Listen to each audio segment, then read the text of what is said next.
So once again, good evening to everyone. I would first of all like to thank the Water Policy Center and especially Dr. Saraswathi Unni for inviting me for this talk, and my greetings to everyone on the International Women's Day.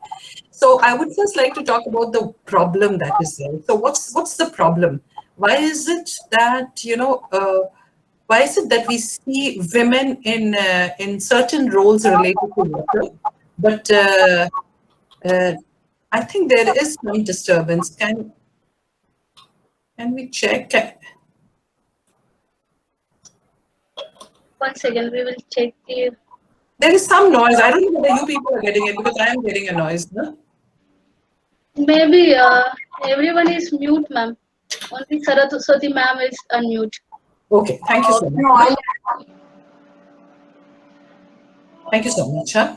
So the problem is that traditionally we have been viewing water from a civil engineering lens. So when we look at water, we think of infrastructure, large infrastructure, dams, large canals that are there. And generally the approach towards looking at water management when it comes to, it has been primarily masculine in nature.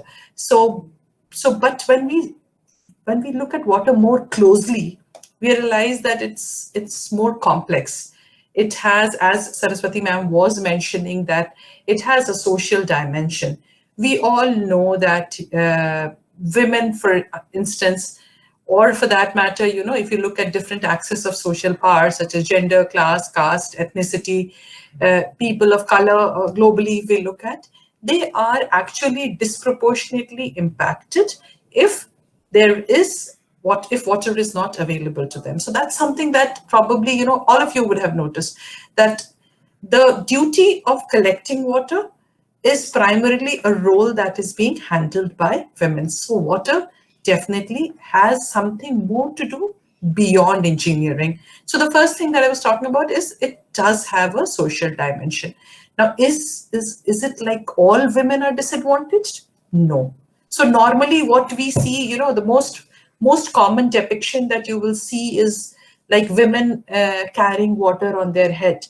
But that's just a depiction that you are seeing.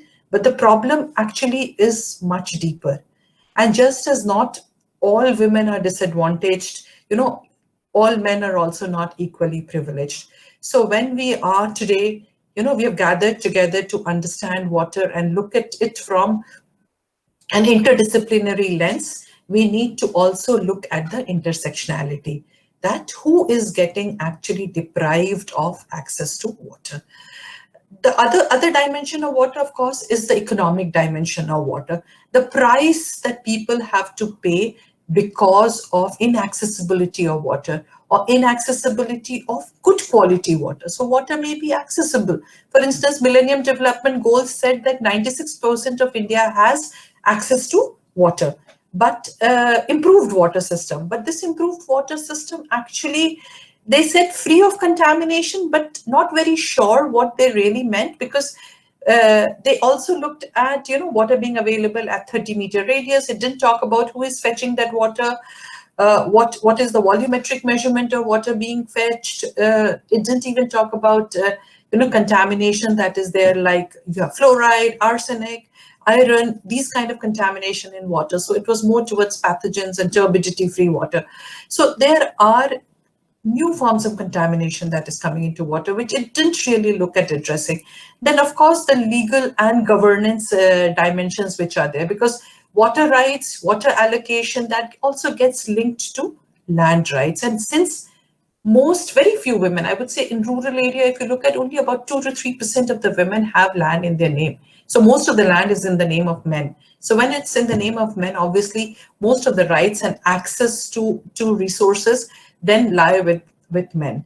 So what happens is that we need to look at gender roles. We need to look at gender roles, and these gender roles get defined, at the time of birth. So when you must have seen in your own houses that what are the expectations that's there from the male member of the house, and what is the expectation that is there from a female member of the house.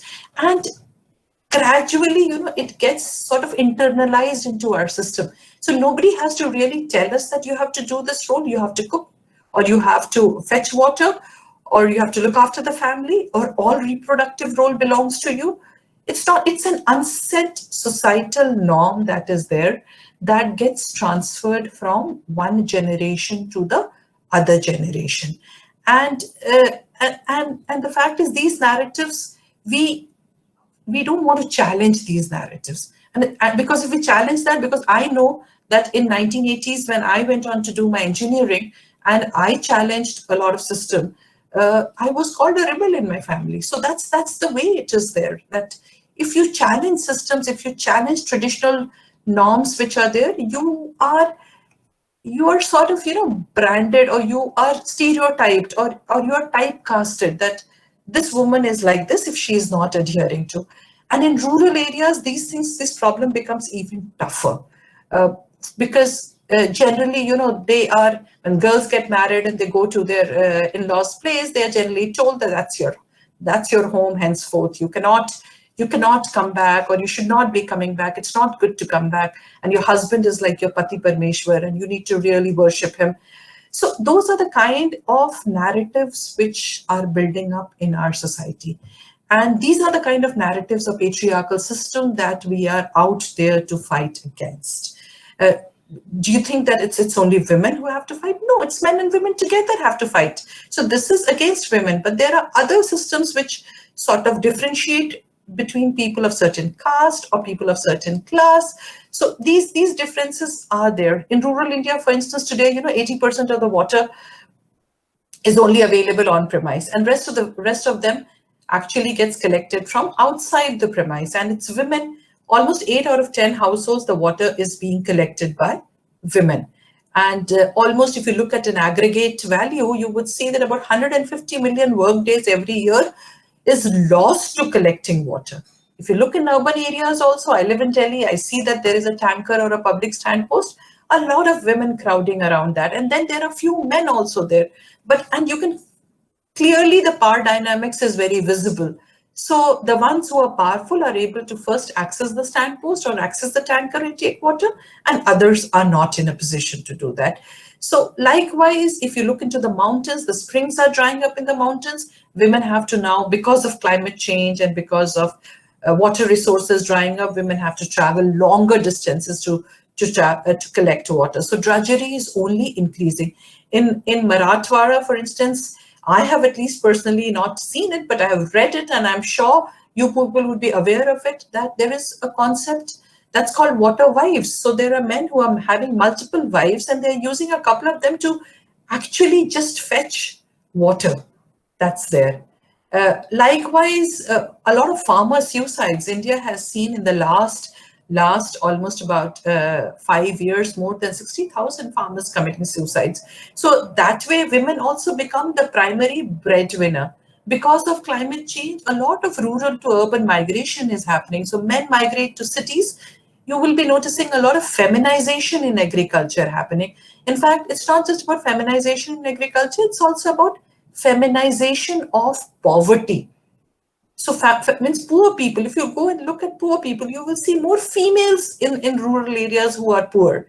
So the men, of course, they migrate to cities. They are earning there. They are left behind with children to manage the family, to look at agriculture. They don't have land rights, or they don't have land in their name. So access to credit becomes a challenge for them.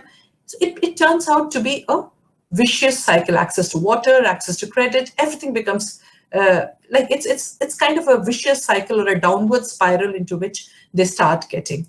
Of course, sanitation also, if you look at sanitation, do we claim that we have got Swachh Bharat and we have achieved 100% open defecation free India, but we know that the challenge still exists, and the shame, the harassment, the attack that women have to face because of lack of sanitation, the birth, the unclean births, death of children at birth, that's also very high in India. India, if you look at the World Economic Forum's Gender Gap Index 2020, you will see India's position at 112 out of 153 economies. So, and what are the metrics that are being used? Representation of women in politics, economy, health, education. So when women go to fetch water, it's normally their daughters who accompany them. If you don't have access to water in schools, if you don't have proper sanitation in schools, then you see a lot of dropouts there. Now, how does policy treat all that? Since all of you are from water policy department, I thought, let me just look at how does policy treat that? So if you look at the national water policy, so national water policy actually doesn't talk about really gender. It has, at 2012, the one which we have already, the new one is going to come shortly, but the one which we already have, it doesn't really have the term gender in it. It talks about women, and it talks about, it just actually clubs them together, like the unique needs and aspirations of scheduled castes, scheduled tribes, and women and weaker sections of the society should be given due consideration while you are planning for projects. So that's the only mention of women in the entire national water policy. So that's how it talks about. It just bundles up and talks about once. So does the need of women get reflected anywhere? Yes, it does. It does get reflected in the policy that we have for women and child welfare. So we have had the National Policy for Women 2016.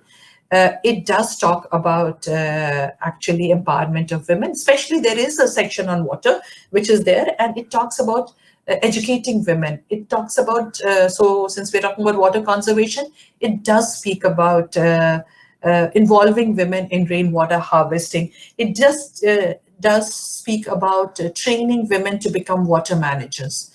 Now, is it enough to have a policy? No. We should have clear guidelines for operationalization of policy. So while we have this in our national policy for women, but how much of it is trickling down and is being reflected on the ground is still a challenge, because we don't really have an operational plan that is there.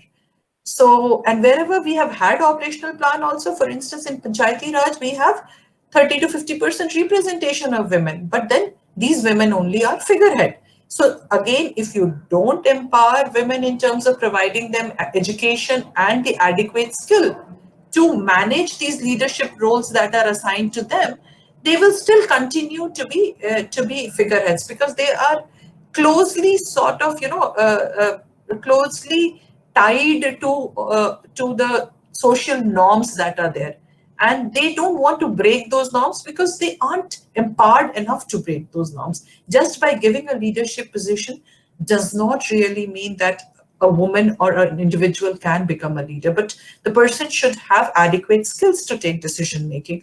Also, the person should be, the gender roles should be divided in such a way that the woman is able to attend meetings.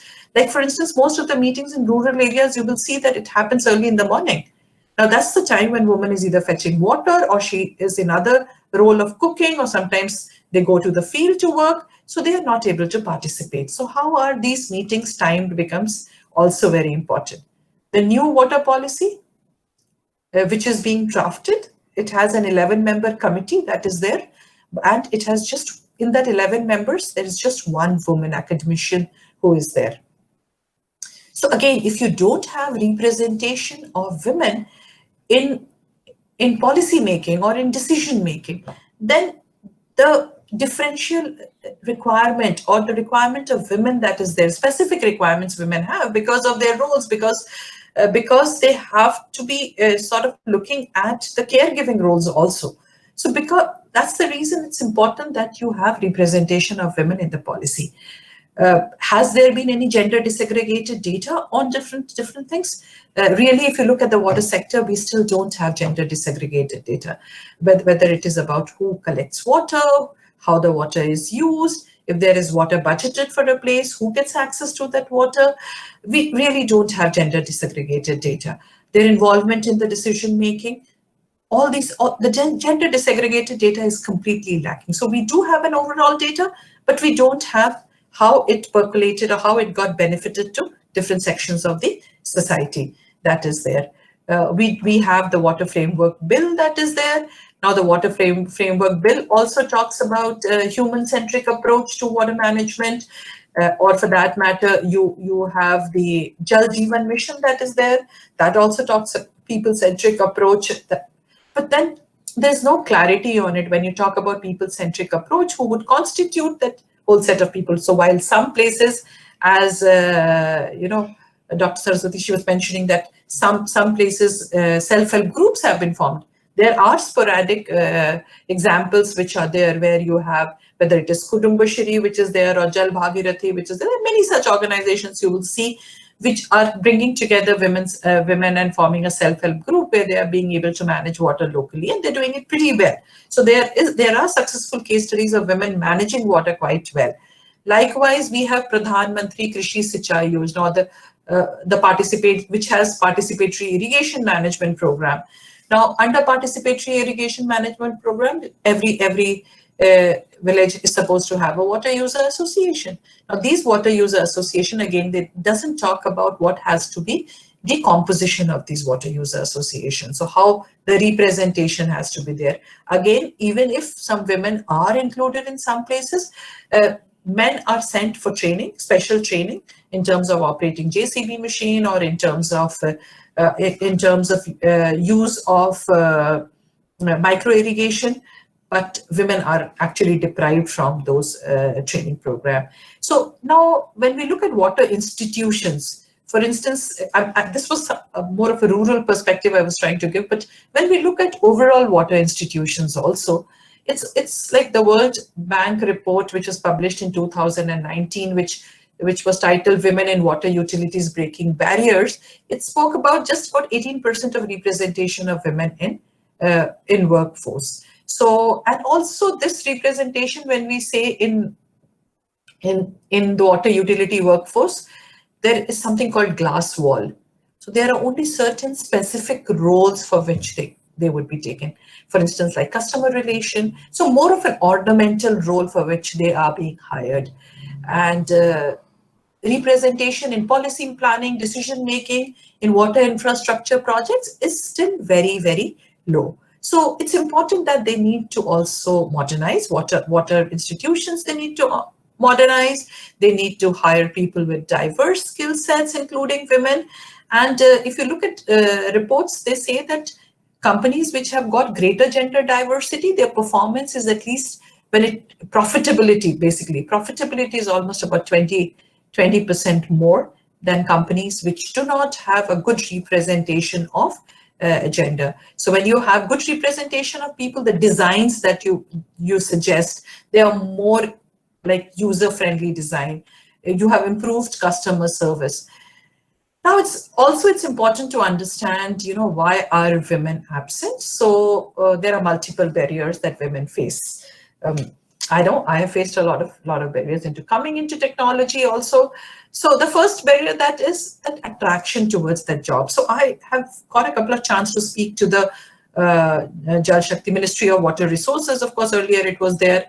And I did get a chance to speak to them, and I asked them that why is it that we have low representation, or literally no representation of women, even at the ministerial level. And so what they said was, when we come out with an advertisement, we don't say that we are hiring men.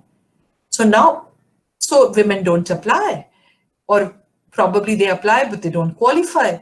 So the question here is, there is a difference between equal opportunity and equitable opportunity. So equal opportunity may be equal, but the circumstances may not be same. For instance, when I was doing my engineering, I had the same opportunity like any other male had to get into the engineering college, and that's how I got into it. But believe you me, there wasn't a toilet in my engineering college for females, and it was a real struggle for me and for many other girls. We were very few girls. It was like we were just about like 2 to 3% girls who were there, and it was tough for us. So there is a difference between equity and equal opportunity. So equitable opportunity means that you are also providing the infrastructure, you are providing an environment that actually attracts women to come and take up jobs. So even when today in India, we have a lot of women who are into STEM careers, who take up science, technology career also, but you will still see lower representation of them in the water sector. Globally, of course, there are 38% of women who are there in the STEM careers, but they're not really still not getting attracted to the sector. Again, a lot of field-based jobs are there. Safety issue is also there. So that's there. The other thing is the recruitment bias that is there. So whenever, if you see that a male, female applications come, and people, when they look at the requirement, like it's more field-based job, they would prefer to hire male. So they would not even give female an opportunity. So that's again another thing that's there.